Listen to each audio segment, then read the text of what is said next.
everybody, and welcome to today's edition of Recap with Rep Jess. We got a lot to cover today. I am back in the district. We are not in session this week. We're actually on a break for a little bit to allow time for budget hearings. So I'll be in Harrisburg for those on occasion over about the next month and a half or so. So that's kind of what's going on, and I am in the district right now. And it is now time for the Rep Jess Rundown.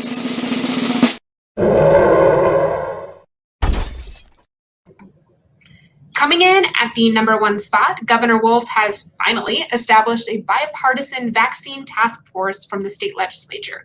Now, here's hoping that hearing from those of us who hear your issues with vaccine access will make a difference. At #2, the request form for mail-in ballots for the May primary is now available. I will drop the link in the comments here. There are some really important votes coming up, so make sure that you get your ballot or that you make a plan to vote in person.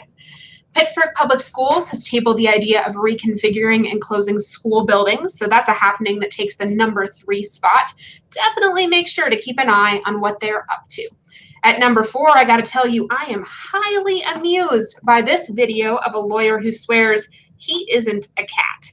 Now, I'm not sure about that, so have a watch and tell me what you think. Ponton, I believe you have a filter turned on in the video settings. You might want to take we're trying to. Can you hear me, Judge? I can hear you. I think it's a filter. It is, and I don't know how to remove it. I've got my assistant here. She's trying to, but I'm prepared to go forward with it. I'm here live. I'm not a cat. I can see that. So I don't know. I mean, I'm not totally convinced that he's not a cat, but you can let me know. So last but not least on the Rep Jess Rundown, while snow plowing is generally a concern of your local municipality, I'm doing what I can on the state level by trying to facilitate an agility agreement between PennDOT and the city of Pittsburgh.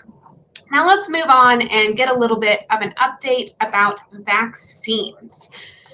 I heard today from the Allegheny County Department of Health that they are going to soon be starting to schedule visits at senior centers and high rises to vaccinate people there. So that is really good news.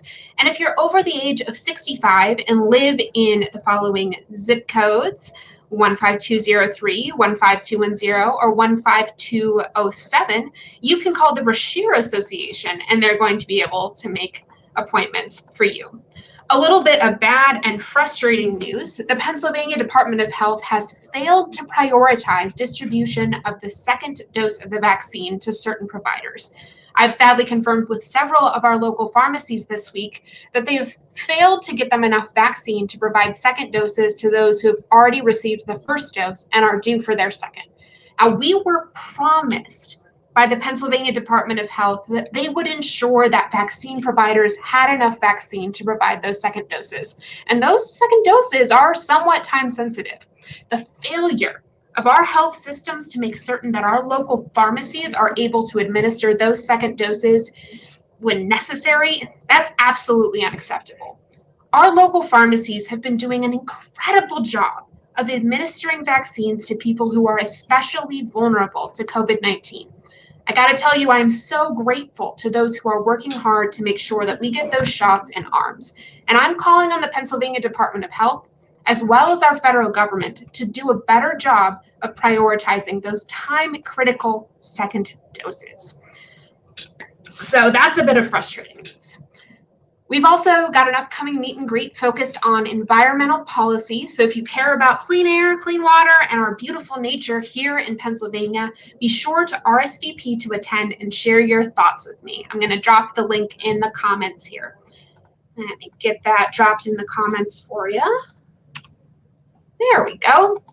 Speaking of water, my office is in the process of arranging meetings with relevant agencies to get a game plan together for preventing flooding on Sawmill Run. So keep an eye out. We'll be continuing to provide information about that. Also happening in the district, Councilman Bruce Krause and I are working with neighbors in Arlington and a community-minded developer to brainstorm around the best ways to make use of the old school and St. Henry's in a way that benefits the community.